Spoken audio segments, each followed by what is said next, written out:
I want to share with you guys about this time that I lived in this haunted house. I wouldn't say that it was haunted, but it definitely had a lot of residual energy. We had just moved in, me, my fiance, and my two sons. My sons were like, I think ages were like 2 and 4. So, just a little bit of background. I've always been able to see spirits as long as I can remember as a little girl. So this was not, this was a very small house. I'd say probably less than 700 square feet. It did not have central air. It had one AC unit, and it was one of those ACs that you put in the window, and it was in the living room. So it's a hot, when I mean hot, I'm talking about you could have 4 fans. You was not getting cooled off. It was a hot summer night. So my fiance at the time was like, why don't we just bring our bed into the living room, let the boys sleep on the sectional. That way we all can sleep comfortable tonight. And it was a weekend. So I'm like, bet, okay, we could do that.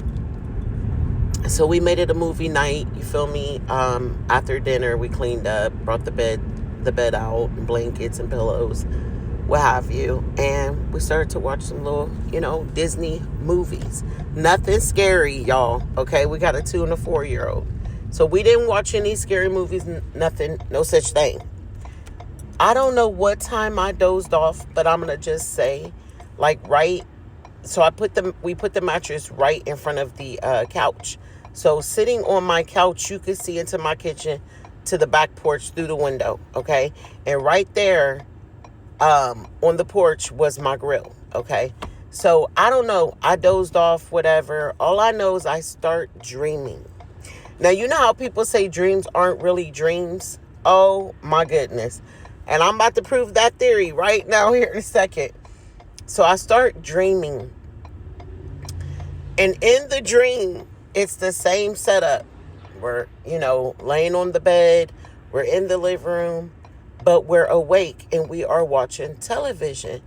And I noticed smoke. So I glanced into the kitchen, and right there in front of the window outside, I see smoke. Like somebody just lit the grill. So I'm telling my fiance, I'm like, do you see that? What the hell is on fire? So, of course, we get up to go check. It's like 1, 2, 3, somewhere in the middle of the night in this dream, so-called dream. So we look through the blinds, and yes, it's the grill. The grill is lit, and there is a piece of meat on the grill. So we like, hold up. My fiance goes to the door. So there's from the kitchen, there was a door that you had to open that could either take you to the back door or to the basement. Okay. So the way this house was set up, so he opens up that door. I just remember my heart racing like, oh my gosh. And then, boom, he opens the back door.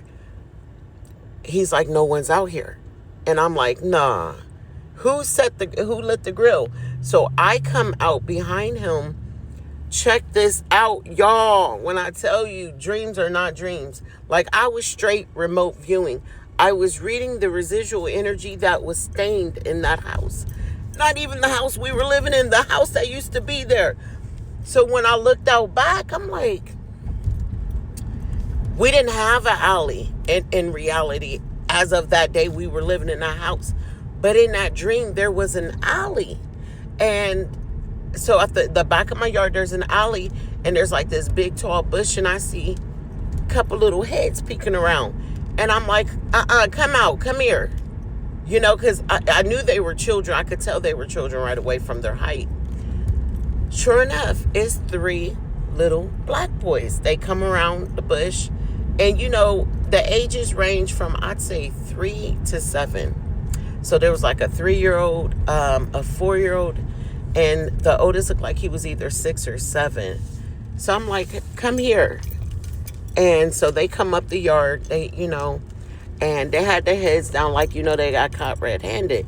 And I'm like, are you responsible for this fire? So the youngest one, he was like, we were looking for our mom. I'm like, okay. It's in the middle of the night. And the middle one was like, we're hungry. She left and never came back.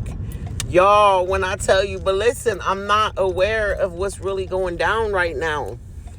So I'm like, okay, these is babies and it's in the middle of the night.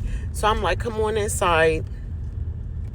So I bring them into the house. I'm getting ready to make them something to eat and basically try to find their mother, okay? So I take them back there to where my boys is at, and I'm like, y'all can play. Y'all can play with each other. I'm about to, go make some goodie bags for them, get them something to eat.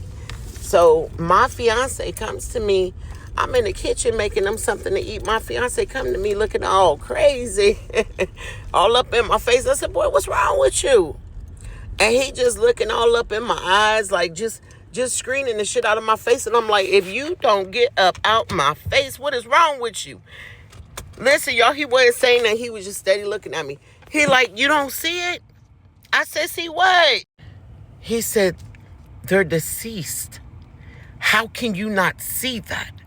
So you talking about this irritation that came over me. And I really thought he was just like pulling my leg, you feel me? So I'm like, what the, man, move. So I done made, the little goodie bags. I had a sandwich, some chips, I think an apple or orange, and I didn't have no juice. I remember I put a can of Pepsi. So I got their bags. I'm about to take them. We're going to get in my car, and we're going to go look for their mother. So I go back there to the room where they're at with my boys to get them. Now, mind you, my fiance just said they deceased, even though I didn't believe him and I was irritated. It was like a veil had lifted over my eyes. Because when I went back in that room, y'all, I promise you, I did not notice it prior to this. As soon as I stepped into that room, y'all, they were gray. I didn't see that before. I did not notice it. They were gray. It looked like there was no blood in their circulating through their body at all. And so it's like the oldest one knew. It's like he knew that I could see that he was not really truly alive, because he got on some I wouldn't say demonic, but some real creepy vibes started. He started moving different. So I'm like, come on, you guys. I'm trying to get him away from my children, Like, oh, I got the ghost playing with my children, y'all. I got the ghost playing with my children. So I'm like, come on. I'm ushering them out the house at this point. Like, y'all gotta go. But, I was real calm, cool, collective about it. So, boom, we get to the back door.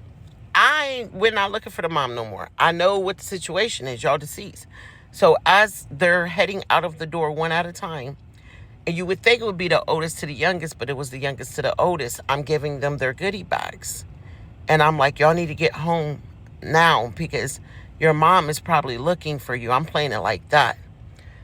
The oldest one, I hand him his bag, his little Pepsi. He stops, y'all, because I'm trying, he halfway out my door. I'm trying to get that door closed. I don't feel safe no more. He stops. He puts his foot there to where I couldn't close the door. He turns back and he looks at me. He said, don't worry, I'll be back. And he gives me this minister smile. I'll never forget it in my life. And so then he, moves that foot, and I closed that door and locked it as quick as I could. Tell me why as soon as I closed and locked that door, did I wake up? Did I wake up?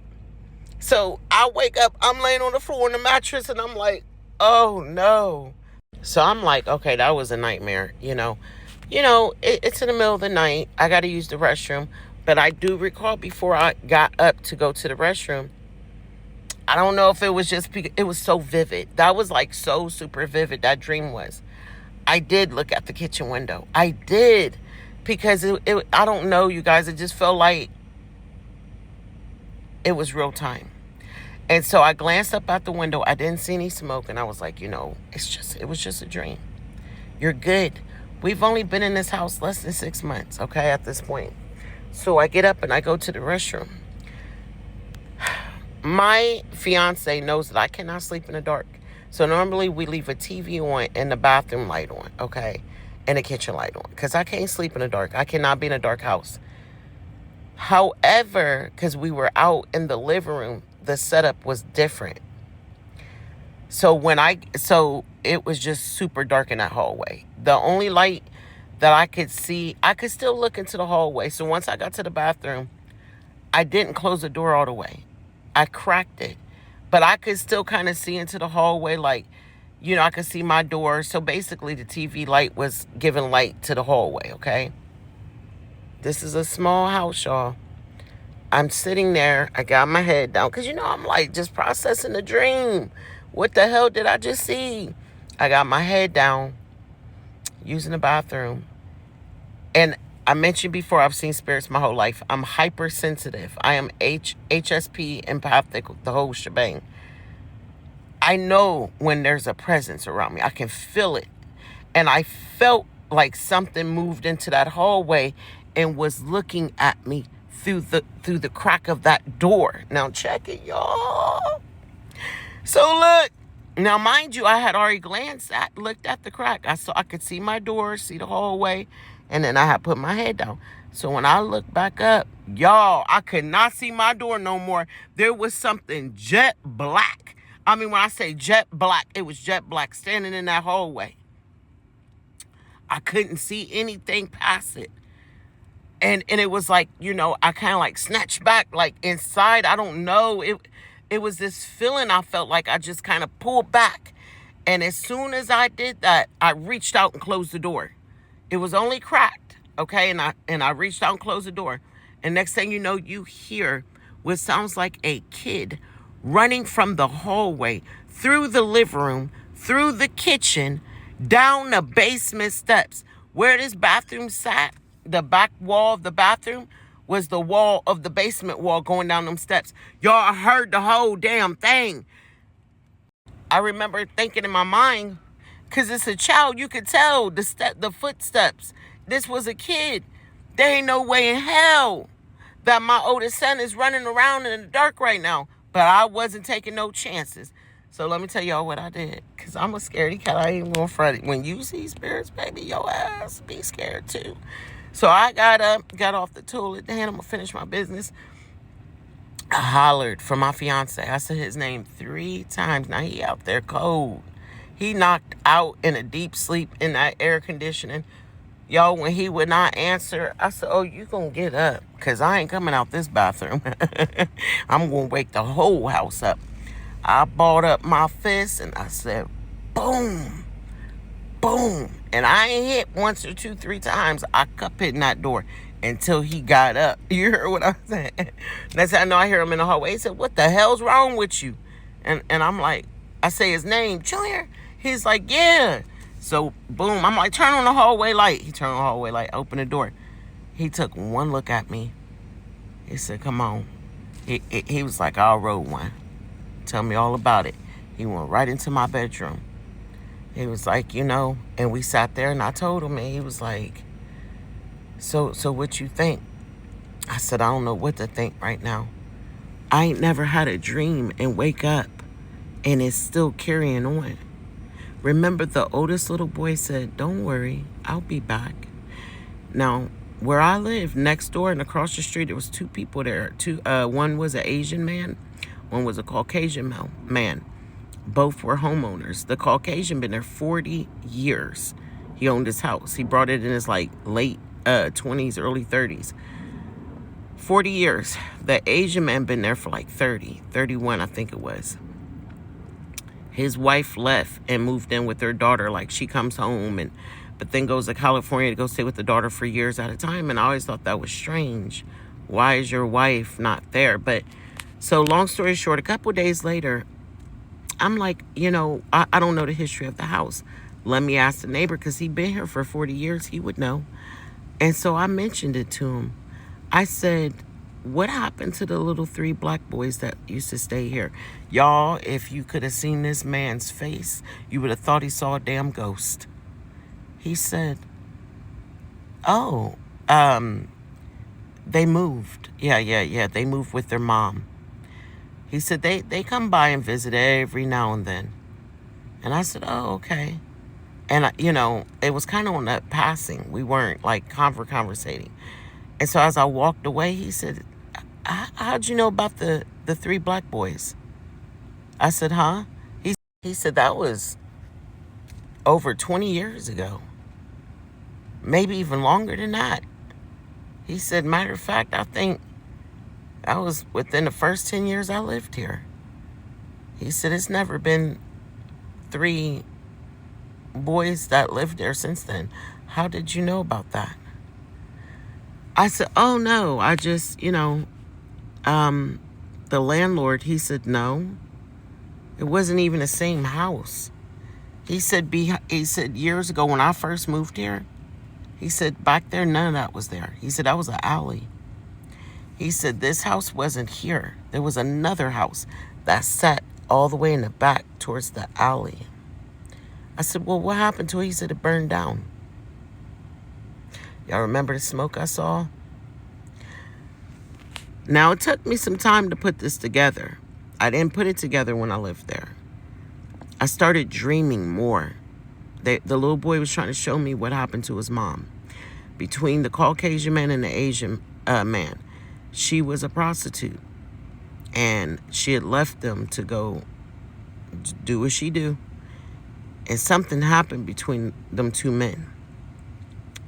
The oldest brother tried to cook his siblings something to eat. And that's how the house caught fire. The mother was never found. And I believe, because I would go on, I have more dreams, y'all. In every dream, that both men was in the dream acting very suspicious. It was just strange because the oldest brother, he came off demonic in the other dreams. He came off real dark. And I know that this was real because it was confirmed through a neighbor. But when my sons would leave for the weekend to go to their grandparents or whatever, that the basement was a half-finished basement. That was their toy room. I would go down there to wash clothes. It's late at night. And toys would go off. Y'all, I stayed in that house for 1.5 years. When I tell you I got the hell up out of there. Oh, my God. Let me know in the comments, you guys, if you want to hear another ghost story. That was like super trippy. That happened back in 2010, by the way. Yeah, but I definitely got up out of there. All right, you guys, peace.